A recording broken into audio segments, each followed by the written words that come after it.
बच्चों, कैसे हैं आप सभी। मैं बिहार की बेटी, झारखंड की बहू सीमा आप सबों का मम्मास ब्लॉग में बहुत बहुत स्वागत करती हूँ। हरतालिका तीज कब है, ये बहुत कन्फ्यूजन सभी को हर साल रहता है कि कौन पर्व किस दिन पड़ रहा है। तो आज मैं हरतालिका तीज 2024 के बारे में आप लोगों का कन्फ्यूजन दूर करने के लिए एक वीडियो लाई हूँ, जिसमें आपको कथा भी बताऊंगी और कब है वो भी बताऊंगी। तो सबसे पहले जानते हैं, तृतीया तिथि 5 सितंबर 2024 को दोपहर 12:21 से प्रारंभ होगी, जो कि 6 सितंबर को दोपहर 3:01 तक रहेगी। उद्या तिथि में हरतालिका तीज व्रत 6 सितंबर 2024 शुक्रवार को रखा जाएगा। और इसमें कब बन रहा है चौघड़िया मूर्ति, जिसमें पूजा करना बहुत ही शुभ माना जाता है, तो वो भी जान लेते हैं। हरतालिका तीज पर पूजन के लिए कई चौघड़िया मुहूर्त बन रहे हैं। पंचांग के अनुसार चौघड़िया मुहूर्त सुबह 6:01 से सुबह 7:35 तक रहेगा। इसके अलावा चौघड़िया मुहूर्त सुबह 7:35 से सुबह 9:10 तक रहेगा। चौघड़िया पूजन मुहूर्त सुबह 9:10 से सुबह 10:44 तक रहेगा। शाम के समय पूजन का शुभ मुहूर्त 5:01 से शाम 6:36 तक रहेगा। यह सभी शुभ चौघड़िया मुहूर्त हैं। इस अवधि में पूजा पाठ करना अत्यंत शुभ माना जाता है। पूजा करने के बाद ही कथा सुना जाता है, जिसको कभी भी अधूरा नहीं छोड़ा जाता है।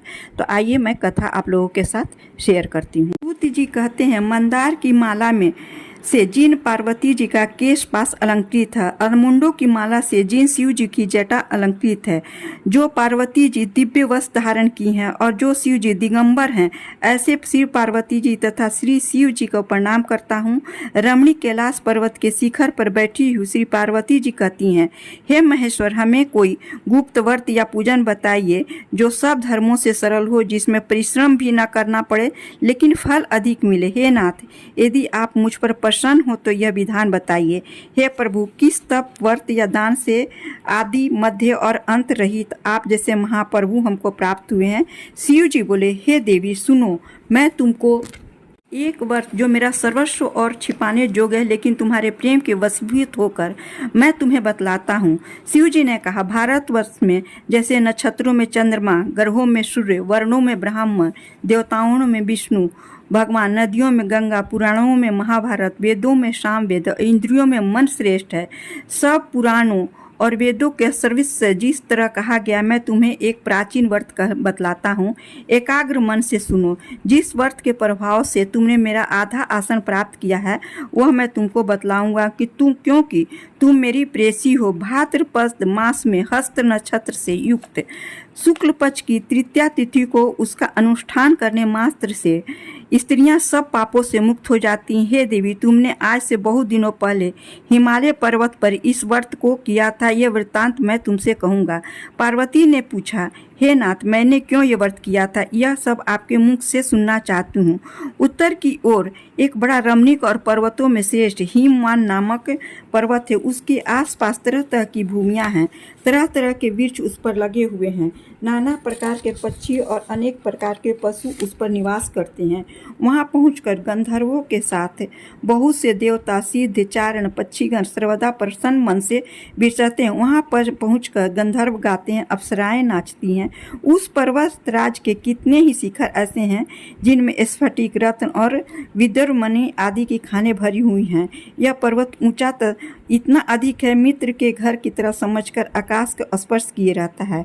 उसके समस्त शिखर सदैव हिम वर्ष से आच्छादित रहते हैं और गंगा जल की ध्वनि सदा सुनाई रहती है। हे पार्वती, तुमने बाल्यकाल में उसी पर्वत पर तपस्या की थी। 12 वर्षों तक तुम उल्टी टंकर केवल धुआं पीकर रही।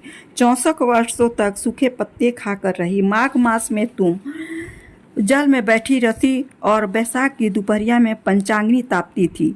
सावन महीने में जल बरसता तो तुम भूखी प्यासी रहकर मैदान में बैठी रहती थी। तुम्हारे पिता इस तरह के कष्ट सहन को देखकर बड़ी दुखी हुए। इन चिंता में पड़ गए कि मैं अपनी कन्या को किसको दूं। उसी समय नारद जी वहां पहुंचे। मुनि श्रेष्ठ, नारद जी उस समय तुम्हें देखने गए थे। नारद जी को देखकर गिरि ने अर्घ्य पाद आसन आदि देकर उनकी पूजा की और कहा, हे स्वामी, आप किस लिए आए हैं? मेरा अहोभाग्य है, आपका आगमन मेरे लिए अच्छा है।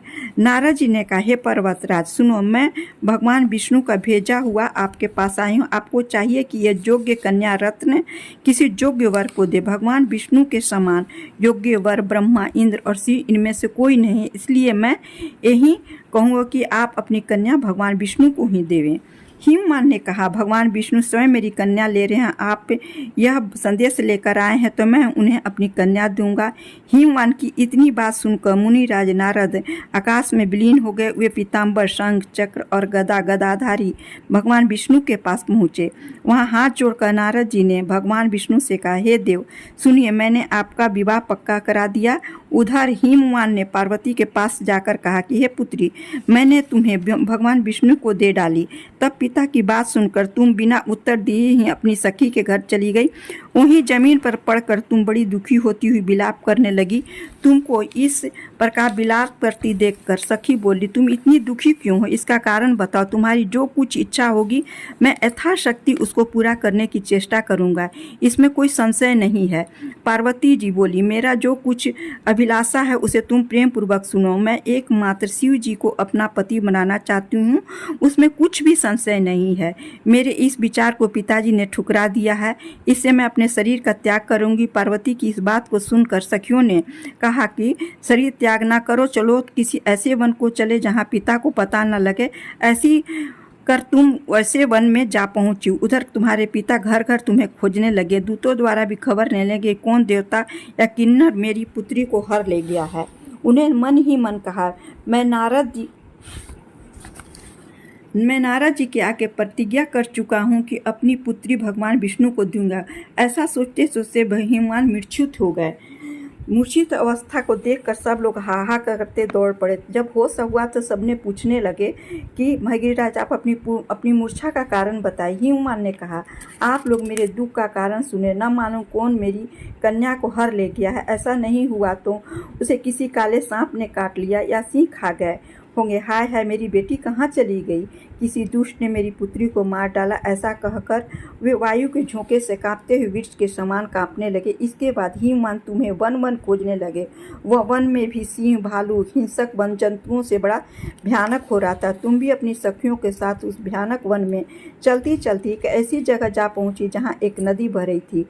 उस रमणीक तट पर एक बड़ी सी कंदरा थी। तुमने उसी कंदरा में आश्रम बना लिया और मेरी एक बालू की प्रतिमा बनाकर अपनी सखियों के साथ निराहार रहकर मेरी आराधना करने लगी। जब भाद्रपद शुक्ल पक्ष की हस्त युक्त तृतीया तिथि प्राप्त हुई तब तुमने मेरा विधिवत पूजन किया। रात भर जाकर गीत वाद्यादि से मैं मुझे प्रसन्न करने में बिताया। उस व्रत पर राज के प्रभाव से मेरा आसन डगमगा उठा, जिससे मैं तत्काल उस स्थान पर जा पहुंचा जहां पर तुम अपनी सखियों के साथ रहती थी। वहां पहुंचकर मैंने तुमसे कहा, मैं तुम पर प्रसन्न हूं, बोलो क्या चाहती हो?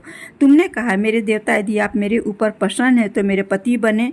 सखियों के साथ तथास्तु कहकर कैलाश पर्वत पर वापस आने पर तुमने वो प्रतिमा नदी में प्रवाहित कर दी और सखियों के साथ उस महाव्रत का पारण किया। हिमवान भी तब तक उस वन में तुम्हें खोजते हुए आ पहुँचे। चारों दिशा में तुम्हारी खोज करते करते हुए व्याकुल हो चुके थे, इसलिए तुम्हारे आश्रम के समीप पहुँचते ही गिर पड़े। थोड़ी देर बाद उन्होंने नदी के तट पर दो कन्याओं को सोते हुए देखा। देखते ही उन्होंने छाती से तुम्हें लगा लिया और बिलख कर रोने लगे। फिर पूछा, पुत्री, तुम सिंह, व्याघ्र आदि जंतुओं से भरे इस वन में क्यों आ पहुँचे? पार्वती ने कहा, हे पिताजी, मैंने पहले ही अपने आप को शिव जी के हाथों सौंप दिया था। आपने मेरी बात टाल दी, इससे मैं वहाँ से चली आई। भीमा ने संताना दी कि हे पुत्री, मैं तुम्हारी इच्छा के विरुद्ध कुछ न करूँगा। तुम्हें अपने साथ लेकर घर आए, मेरे साथ तुम्हारा विवाह करा दिए, इसी से तुमने मेरा अर्धासन पाया है। तब से आज तक किसी के सामने मुझे यह व्रत प्रकट करने का अवसर नहीं प्राप्त हुआ। हे देवी, मैं यह बताता हूँ कि इस व्रत को हरतालिका नाम क्यों पड़ा। तुमको सखियाँ हर ले गई थी, इसी से हरतालिका नाम पड़ा। पार्वती जी ने कहा, हे प्रभु, आपने नाम तो बताया, अब इसकी विधि भी बताएं। इसका क्या पुण्य है, क्या फल है, यह व्रत कौन करे? श्री शिव जी पार्वती जी से कहते हैं, हे देवी, मैंने समस्त स्त्री जाति के भलाई के लिए यह उत्तम व्रत बतलाया है। जो स्त्री अपने सौभाग्य की रक्षा करना चाहते हैं वो यत्नपूर्वक यह व्रत करें। तो यह बहुत ही पौराणिक कथा है जो शिव जी और पार्वती जी के संवाद के साथ मैंने प्रस्तुत किया है और इसे हरतालिका तीज पर सुनना बहुत ही शुभ माना जाता है। तो प्लीज़ यदि आप लोगों को यह कथा अच्छी लगी हो तो लाइक शेयर और सब्सक्राइब अवश्य कीजिएगा। धन्यवाद।